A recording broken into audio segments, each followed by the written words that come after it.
Depuis le tremblement de terre, le pays avait souffert énormément de démolitions. Nous avions 1,5 million de déplacés dans les camps. Il en reste encore aujourd'hui malheureusement 400 000. Au niveau logistique, c'est très difficile puisqu'on supporte en ravitaillement une douzaine de milliers d'hommes en permanence dans tous les départements. On ne peut pas se permettre d'avoir nos troupes qui sont dans les zones les plus isolées et ne pas recevoir d'approvisionnement pour ne serait-ce que quelques jours, étant donné qu'on n'a pas de capacité locale. Donc on a une dépendance complète de notre sous-traitant en nourriture. ESCO a été retenu comme la meilleure compagnie pour garantir à 100% le support d'une mission dans des conditions les plus difficiles.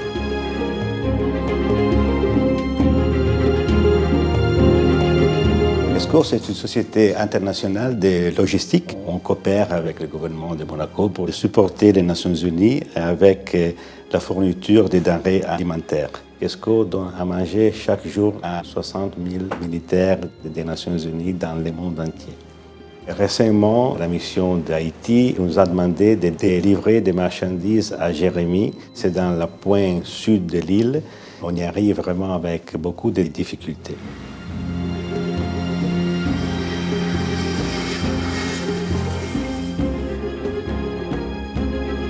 Où est-ce que la route est vraiment mauvaise? À partir de Katige pour arriver à Ouzo.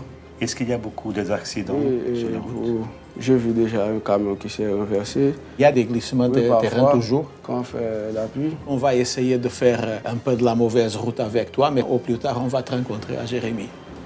Ok, Stanley. Bonne route et sois prudent. Ok, merci. C'est vraiment difficile d'y aller parce que la route, parfois, elle n'est pas là. Selon les pluies, la route disparaître. Il faut attendre des jours pour pouvoir y passer.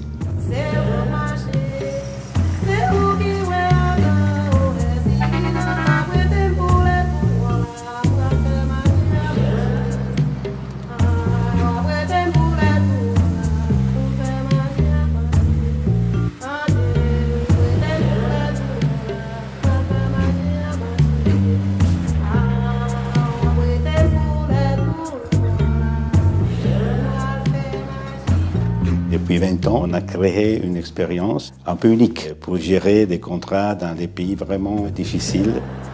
Les Nations Unies, c'est un client très exigeant. On est capable de trouver des solutions, de gérer des problèmes très complexes. On est capable d'offrir un service bien fait dans des endroits vraiment compliqués, difficiles.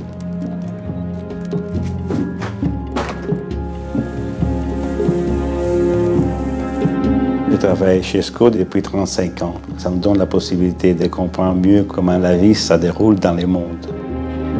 ESCO travaille depuis longtemps avec le gouvernement de Monaco sur les aides humanitaires dans le monde entier. En travaillant avec les Nations Unies, on fait aussi un support aux pays en difficulté.